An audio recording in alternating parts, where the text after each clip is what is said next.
The plastic cup in my hand had gone warm, condensation dried up. I was still holding it like I had something left to drink, like I had some reason to stay near the snack table. Across the room, she laughed, head tilted back, eyes shining in a way I hadn't seen directed at me in months. And right beside her, hand in his pocket, was the man who'd apparently brought the ring. It was a Saturday night in late August, one of those casual get-togethers that end up having 80 people and a hired DJ. Josh, my old college roommate, was turning 30 and had decided to throw himself a party big enough to forget how much of his hairline was retreating. I didn't want to go, but Hannah said we should. "You haven't seen your friends in a while," she'd told me in the car. "Could be fun." The whole way there, her phone buzzed in her lap. She never picked it up while I was watching, but she never turned it off either. The venue was some rented industrial loft in Midtown with string lights and one of those portable bars where they serve vodka like it's water and beer in aluminum buckets. The music was loud but not good. Everyone was dressed too nicely for a chill party, and we were already 2 hours late. Hannah stepped in like she belonged there, like she hadn't spent the whole ride half listening while scrolling through her texts. I trailed a few steps behind. The thing is, you don't realize when you're becoming invisible, not at first. It starts small. Missed texts, dinners eaten in silence, a laugh that doesn't quite reach her eyes when you say something you used to know would land. And you tell yourself, work, been stressful, we're both just tired, this happens sometimes. Then one day, you're at a party, standing next to a bowl of stale pretzels, watching your girlfriend twirl her hair while a guy in a navy blazer stares at her like she's the whole night. I knew the guy not well but enough. Nathan. We met a few times before, mostly at parties like this one. He was one of those effortlessly charming guys, never too loud, always smiling, always asking you about your life like he actually cared. I used to respect it. Then I noticed how his eyes lingered when Hannah walked into a room, how his compliments were always just a little too familiar. How she never seemed to mind. About an hour into the party, I saw them talking near the bar. She had her back to me. He was facing her, one hand holding a drink, the other resting against the counter like he was trying not to look too eager. She laughed again, touched his arm. My stomach twisted, but I didn't walk over. What was I supposed to say? "Hey, you're standing too close to my girlfriend." She wasn't doing anything technically wrong. And yet, she hadn't come back to check on me for over 20 minutes. I went to the restroom just to be somewhere else. The hallway outside was cooler, quieter. My own reflection looked tired. I rubbed my face, leaned against the sink, and tried not to overthink it. I scrolled through my messages out of habit. No texts from her, just an unread notification from my brother and a group chat meme from work. When I walked back out, the music had changed, slowed down. People were gathering near the center of the room. I heard someone say, "Is this it? Is he really doing it?" Then I saw him, Nathan, dropping to one knee, box in hand. I didn't move. For a second I thought, this can't be real. But it was. The room buzzed with excitement. Someone started filming on their phone. And in the center of it all stood Hannah, hands to her mouth, frozen, surprised. But not shocked. That's what broke me. She wasn't shocked. I didn't shout, didn't run forward, didn't say a word. I stood there holding that stupid warm cup like it was the only anchor I had. Someone near me whispered, "Oh my God, that's her boyfriend, right?" I heard it, but it didn't sting, not the way I expected. I looked back at her, her eyes flicked toward me for a split second. Then back to him. She nodded. The room erupted in cheers. I smiled. It wasn't a real smile, not the kind that reaches your eyes, not even the bitter kind you give when you're trying to pretend it doesn't hurt. It was the kind of smile that says, "I see you, I finally see you. And maybe I should have seen it a long time ago." She walked toward me after, alone. He was still shaking hands, being clapped on the back, congratulated like he'd won something, like it had all been earned. "Honey," she said quietly, voice soft, "can we talk?" I looked at her. She was glowing, makeup still perfect, eyes cautious. "Sure," I said, "talk." We stepped out onto the side balcony. It was cooler there. The city sounded distant, muffled beneath the buzz of the crowd still inside. She didn't speak at first. So I did. "How long?"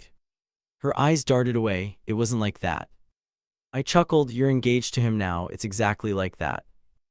I didn't plan it, she said. I didn't know he'd do it tonight. But you said yes. Silence. Then you've been pulling away too. I said, don't make this my fault. I'm not, God, this wasn't how I wanted you to find out. I laughed again, bit my lip. Really? Because you could have stopped it. You could have walked away from him. You could have told me. She looked at me like I was being unreasonable, like I was being dramatic for not applauding. I didn't know how to tell you. So you waited until the room clapped. She didn't answer. The door opened behind us. Nathan stepped out smiling but faltered when he saw me. He cleared his throat. Hey man, look, I didn't know you were still. Still what? I said, turning to face him. Still with her. He hesitated. You know what? I said, brushing past them. You two enjoy your night. I didn't make a scene. I didn't break anything or scream or demand answers. I just walked out. Because sometimes leaving quietly says everything they refuse to hear. But that's not where the story ends. Because the next morning, I woke up to a voicemail. From him. And it wasn't an apology. It was a warning. Then came Nathan's voice, low, nervous, like he'd smoked too much or hadn't slept. Hey, look, I didn't want to leave this in a message, but I figured you wouldn't pick up. Just listen, man, there's some stuff you don't know, stuff she didn't tell you, stuff I shouldn't have either, probably. But it's out now and I guess we're past the line of polite, right? He sighed.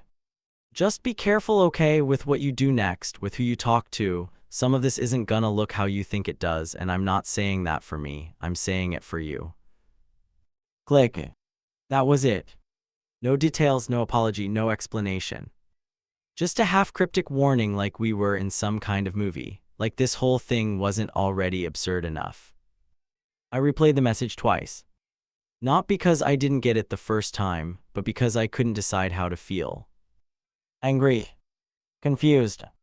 Maybe a little intrigued, which made me hate myself even more. Nathan wasn't the type to bluff, he was the type to win. And if he thought I might start pulling at threads, then he knew something he didn't want me to find. I didn't go to work that Monday. I couldn't sit through emails and morning meetings while the word careful echoed in my head. Instead, I walked the apartment like it might answer me, like the furniture might cough up secrets if I looked at it hard enough. Her things were still there. Not all of them, though. The small things had already disappeared: an extra toothbrush, a few earrings, her copy of Gone Girl that lived half open on our nightstand, gone without fanfare. But the big things: her coat in the hallway closet, her box of scarves, a drawer still full of makeup in the bathroom. Still there. She hadn't packed. She'd prepared. Around noon, I finally called someone. Not a friend, not even family. But someone who knew both of them, her and Nathan. Lena. She was one of Hannah's closest friends during the first 2 years we dated. After that, they drifted. I never knew why. Lena picked up on the second ring. Whoa, she said, wasn't expecting to see your name today. You heard. Everyone heard, she said. That video's already all over Facebook. Nathan's cousin filmed the whole thing. Of course he did. You talked to her? I asked. No, she said slowly, but I saw her Saturday night before the party. That made me pause. You were with her? At a cafe, we bumped into each other. She was twitchy, kept checking the time, said she had to meet someone for something important. I stayed quiet. Lena kept talking. You okay, Sam? No. But I said yeah. Listen, she said, lowering her voice. I probably shouldn't be the one saying this, but you weren't crazy, okay? I always felt like something was off with them, with her and Nathan. You think they've been seeing each other for a while? I think they never really stopped, Lena said, even when she swore they were just friends. That hit harder than I expected. I think part of me had still been hoping it was a one-night thing, a moment of drama that had spiraled, not something slow, hidden, and repeated. Not something lived in. Thanks, I said finally. If you're gonna do anything, she added, check the hotel receipts. What hotel? Lena hesitated. Ask her about the Chestnut, downtown, room 217. Click. She hung up. I sat there staring at the floor, every nerve in my body vibrating. Chestnut Hotel.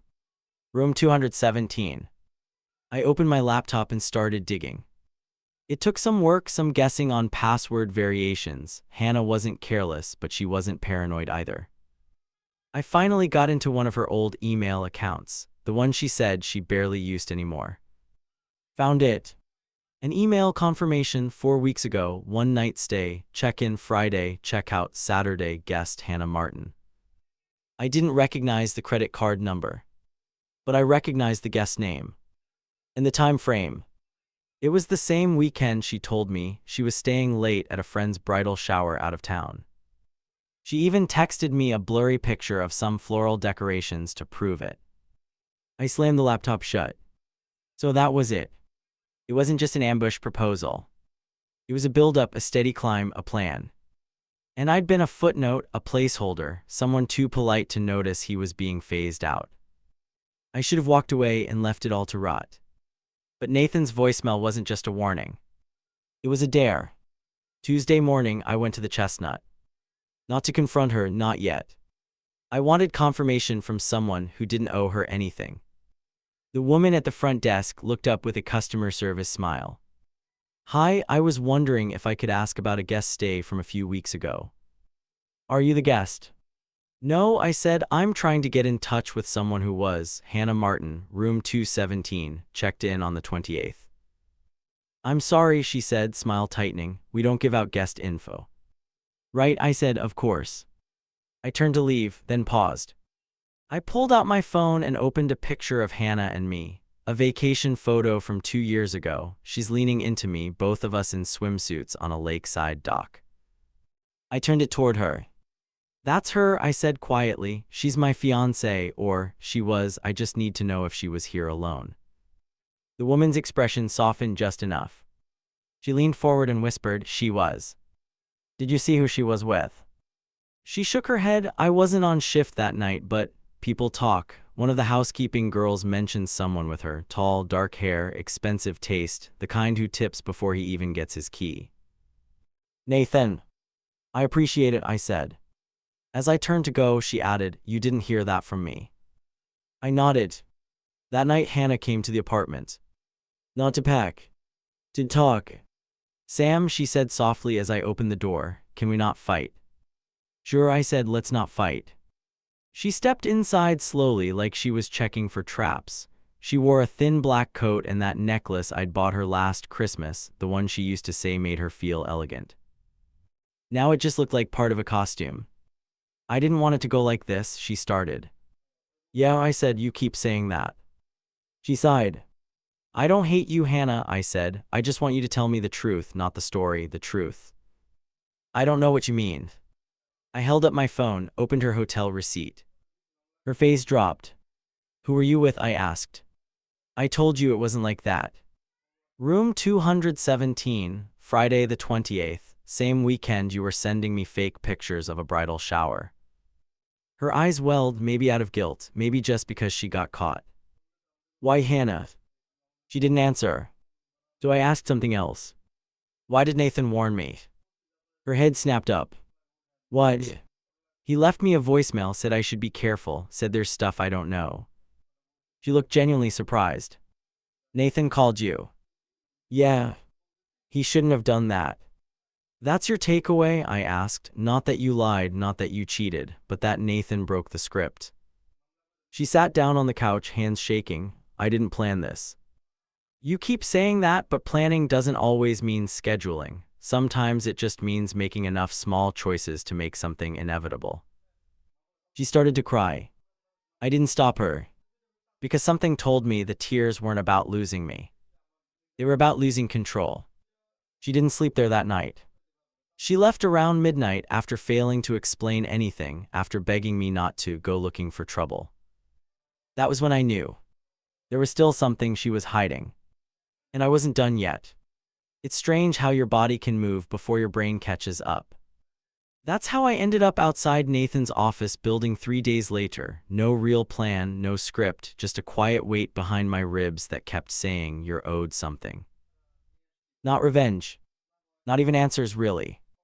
Just the feeling that comes when someone finally says the part you already knew, out loud. He worked at a marketing agency in the financial district, the kind with glass walls and exposed brick that make interns feel like they're part of something revolutionary. I'd been here once before, 2 years ago, when Hannah and I went to his firm's holiday mixer. He was wearing a red scarf then. Hannah said it made him look like a British professor, but hot. I remember pretending not to care. I waited by the coffee shop across the street until just past noon when he walked out with his assistant. They laughed about something, some client pitch, and he looked like a man who had everything under control. I stepped in his path. He didn't see me until I said his name. Nathan. He looked up startled. Sam, Jesus. His assistant glanced between us and made herself scarce. Nathan rubbed the back of his neck, adjusting the strap of his messenger bag.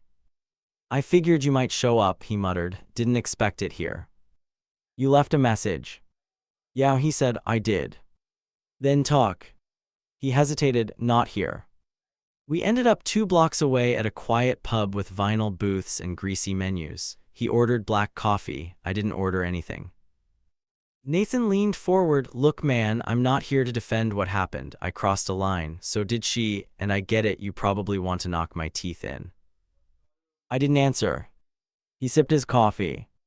I want you to know it wasn't what you think, it wasn't just a fling.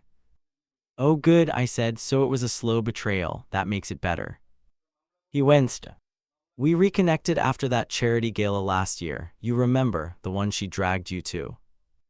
I nodded, barely. That whole night had been a blur of name tags and rich people pretending not to brag. She and I talked for maybe 15 minutes. After that, she found me on LinkedIn, said she wanted to catch up, said you've been distant. She always said I worked too much. Nathan gave me a look that wasn't smug, but close. She started showing up to client events with me, he said. At first, she said she needed space from your apartment, that it wasn't healthy, the silence between you two. She told me you were temporary, he added, that you were going to move out soon. That landed like a punch. Was I asked. He shrugged, that's what she said. I leaned back, my hands flat on the table. Why the voicemail then, why the warning? Nathan took a deep breath. Because you weren't supposed to find out the way you did. She told me she'd break it off first. She swore she would, but then I proposed anyway. I thought maybe if I made it public, it would force the end. You forced her hand. He nodded slowly. She said yes. He swallowed hard. But then she panicked, said you might retaliate, that you knew things. I don't, I said, but now I'm wondering if I should. Nathan shifted in his seat. There's a folder, he said. My chest tightened. What kind of folder? Old photos, screenshots, stuff she asked me to hold on to when she thought you'd check her cloud. What kind of stuff, Nathan? He looked away. Private stuff from before you and during, things you said in texts, arguments, screenshots of you losing your temper. I never hit her, I said. I know, but it's about framing, Sam. If she wanted to twist it, she could. I stared at him. You're telling me she built a case? He nodded, just in case. That's when it clicked. Why she never deleted things, why she always made me text apologies instead of saying them. She was creating a story. One she could weaponize if she needed to. Nathan pulled out a flash drive from his bag. I was going to delete it, he said, but maybe you should see it first. I didn't take it right away. Why are you helping me now? I asked. He looked tired. Because I loved her too much to see her clearly, and because you deserved better from both of us. I left the pub without shaking his hand. When I got home, I plugged in the flash drive. And I sat there for over 2 hours, watching the curated timeline of my own downfall. She'd saved texts of every argument we'd had. Every moment where I was short or cold or asked why she was out so late. She'd taken screenshots of missed calls and highlighted them in red. There were photos of her wrist with a small bruise from when we both reached for the same wine glass and it shattered. She told me it was fine, but she saved the image anyway. There were even recordings, muted audio of our kitchen fights, nothing abusive, but enough to make me sound unstable if someone wanted to believe it. And there it was. The insurance policy. The reason Nathan warned me to be careful. Because she hadn't just been planning an exit. She'd been planning a story. That night I didn't sleep. Not because I was angry anymore. Because I was scared. Scared of how close I'd been to walking into something I couldn't explain. Scared of how easily someone can twist your silence into suspicion. Scared that love can become a liability, something they hold against you in court, in whispers, in group chats. The next morning, I went to see a lawyer. Not because I was being accused of anything, but because I knew it was coming. If she wanted to frame this as abandonment, as emotional volatility, as anything she needed to protect her image, she had the tools. What I had was the truth. And now, thanks to Nathan, I had a copy too. The lawyer, a woman in her 40s with tired eyes and a calm voice, listened without interrupting. When I showed her the flash drive, she only nodded. "You did the right thing coming here," she said. "This kind of digital breadcrumb trail is becoming more common." What should I do? Stay quiet, stay calm, don't initiate contact, and if she makes a move, we'll respond with facts. I nodded. It wasn't satisfying, but it was something. A line in the sand. Hannah texted me that night. "I think we need to talk again." I didn't reply. She texted again an hour later. "Sam, please, this doesn't have to get ugly." But it already had. She just didn't realize I'd seen the blueprint. 2 days passed. Then a letter showed up. Folded, handwritten, taped to the door. I read it 3 times. Then I started laughing. Because in it, she asked me to take the blame publicly. To tell our friends we'd simply grown apart. To promise I wouldn't bring up Nathan. And to agree that we'd both heal privately. I burned the letter.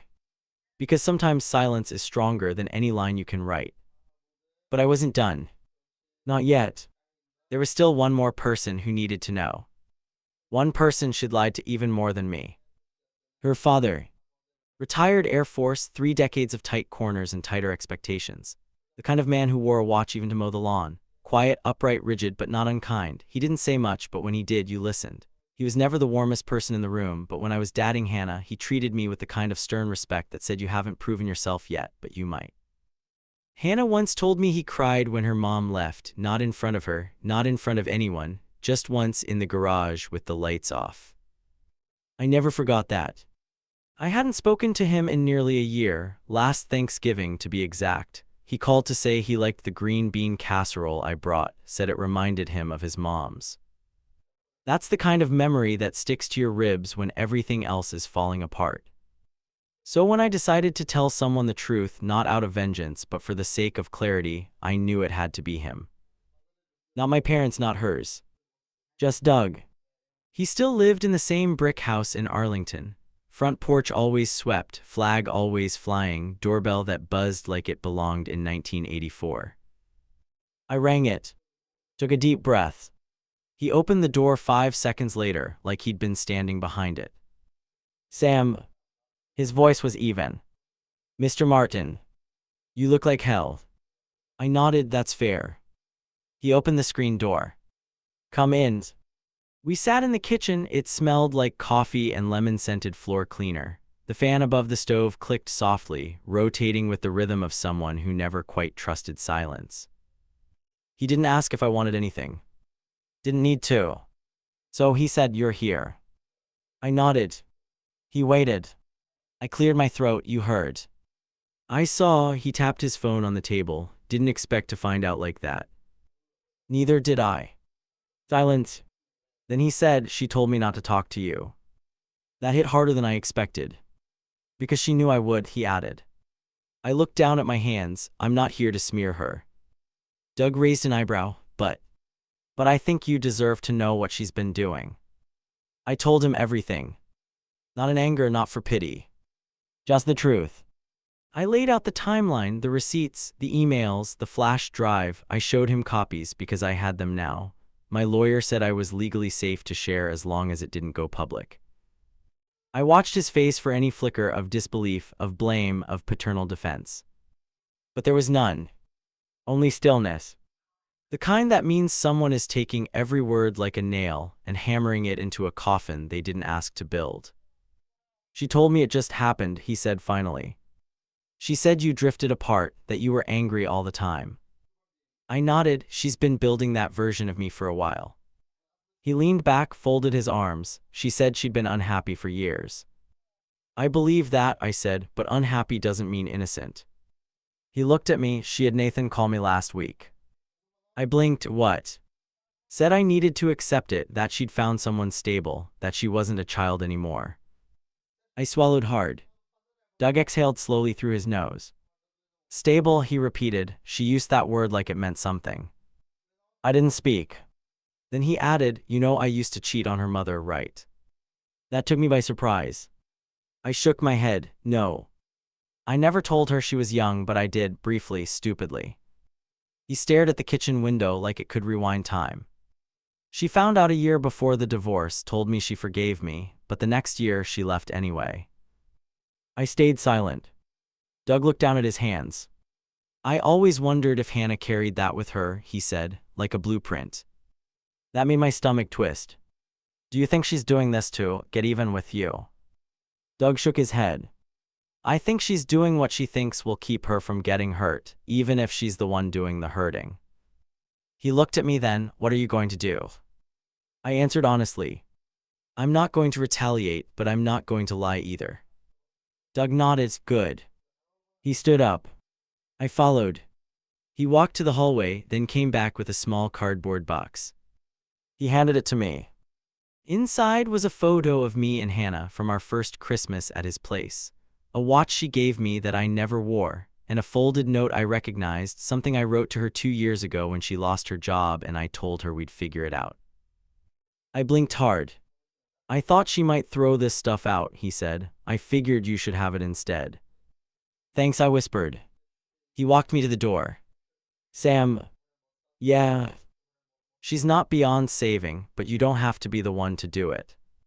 I nodded. Then I left. I didn't hear from Hannah again for 3 days. Then the letter came. Not handwritten this time. Typed. Formal. Signed. It said, Samuel, I've retained counsel for the purpose of a mutual separation agreement. I will not be pursuing legal action so long as you maintain privacy around our relationship's details. I trust you will not attempt to defame or harm my reputation moving forward. If you require any items from the shared apartment, I've listed potential retrieval dates below. I will not be present during collection. I'm sorry it ended this way. Hannah Martin. There it was. The clean cut. Not a breakup. Not a conversation. A statement of retreat disguised as maturity. And for a moment I felt relief. But it curdled fast. Because now I knew everything between us had been conditional. Not on trust or forgiveness, but on control. I showed the letter to my lawyer. She nodded. It's a standard pre-litigation nudge. She's hoping you'll stay quiet. I will, I said publicly. And privately. I smiled. Privately, I want to live better than I did with her, that's all. She closed the folder and looked at me. That's revenge enough. 1 week later, I returned to the apartment. She wasn't there as promised. I packed my books, my clothes, the things I had bought and paid for. I left behind the couch, the coffee table, the framed print of Italy she said reminded her of the honeymoon we never took. I took one last look at the kitchen, where she used to hum while chopping basil, where I once held her hand after she said she was scared of being ordinary, where we were for one short year a team. I left my key on the counter, closed the door, didn't look back, and still, there was one final thread. One more truth no one but me knew. Something she'd forgotten. A secret I had never planned to use. But now, it might be the only piece of leverage left. There's something dangerous about silence. Not the kind that lingers after a fight or settles when someone leaves a room, but the kind that grows roots. The kind where secrets live, where people bury what they think they'll never need again. I had one of those secrets. And for a long time I thought it would stay there buried, pointless, quiet. But after the proposal, after the voicemail, after the legal letter pretending to be closure, I realized something. Hannah wasn't afraid of what I might say. She was afraid of what I might remember. And I remembered everything. It happened 6 months before the party. Late winter, cold enough to numb your fingers but not your memory. We were supposed to be saving up for a trip, somewhere warm, she said, somewhere to reset. But one night she came home with a new phone, a brand new iPhone. I remember the packaging, how she opened it slowly like it was Christmas morning. "Didn't we agree to wait?" I asked gently. She waved it off. "It was a deal I couldn't pass up. Don't worry, I used my own card." Her own card. That should have raised a flag. Because she didn't have her own card. At least not one I knew about. 2 weeks later, I found the receipt. Folded into coat pocket, barely visible. The card used was in my name. And the shipping address, the office address of Nathan's firm. Not our apartment. Not her workplace. His. When I asked her about it, she spun it like I was being paranoid. "Oh my God, Sam, it was just easier to send it to his place. I was at his office helping with a pitch that week, you know that." "I paid for it," I said. "Okay," she huffed, "then I'll Venmo you." But she never did. And I never brought it up again. I chalked it up to forgetfulness, to couples being messy, to things falling through the cracks. But that day, that iPhone. That was her second phone. The one I never saw again. The one she never used in front of me. Until recently, I assumed she got rid of it. But after digging through old iCloud backups, I discovered something unexpected. A forgotten photo. Not of her. Not of Nathan. But of a table. At a hotel. 2 wine glasses, a black notebook, and in the corner, just visible in the reflection of a polished plate, was my face. Because that night she had called me to ask if I could pick her up from her friend's place. She said her car was acting up. But she never came down. She told me she'd fallen asleep. Said she was sorry. But in reality, she was watching me. Recording me. Not in person, but through that second phone, which had been strategically placed to capture the way I waited in the car. The way I checked my phone. The way I finally drove off after an hour. And in her twisted logic, that footage became proof. Proof that I was apathetic. That I didn't try. That I abandoned her. She was building a case before the breakup ever began. But what she didn't know, what she never expected, was that I'd have access to the forgotten sync of her first cloud account. She assumed she wiped the second phone. She didn't realize she'd used her main Apple ID for the setup. And when I reinstalled my old MacBook and accessed her shared family storage, I found it. The full video. Timestamped, location tagged, labeled June passive footage.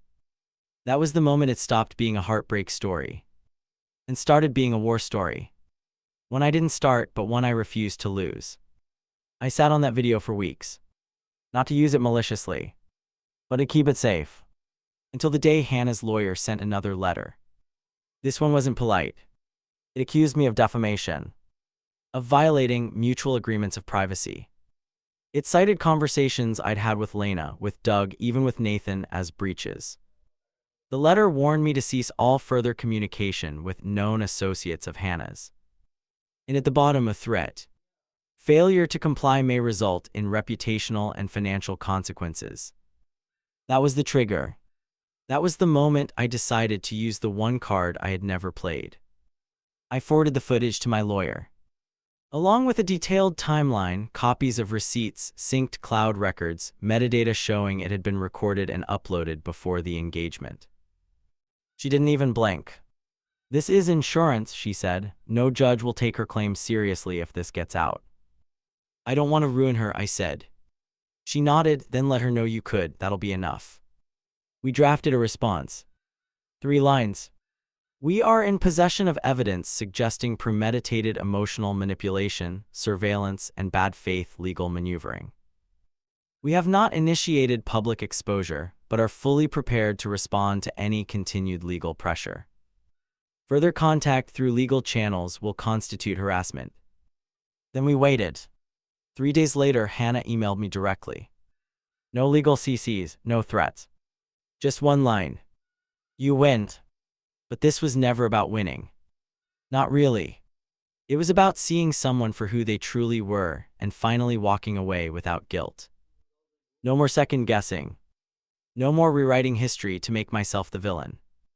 No more pretending I could fix something that was designed to break me.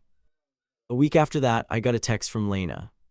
"She's telling people you broke her heart, that you ghosted." I texted back. "Let them believe what they want, I don't live there anymore." Sometimes people ask me why I smiled at that party. Why I didn't flip a table or throw a punch or call them out in front of everyone. And the truth, I smiled because I finally understood. She wasn't choosing someone over me. She was choosing who she thought I could never become. Someone who knew his worth. Someone who walked away without a scene. Someone who smiled because he was finally free. If this story moved you, subscribe for more real-life confessions and emotional journeys like this one.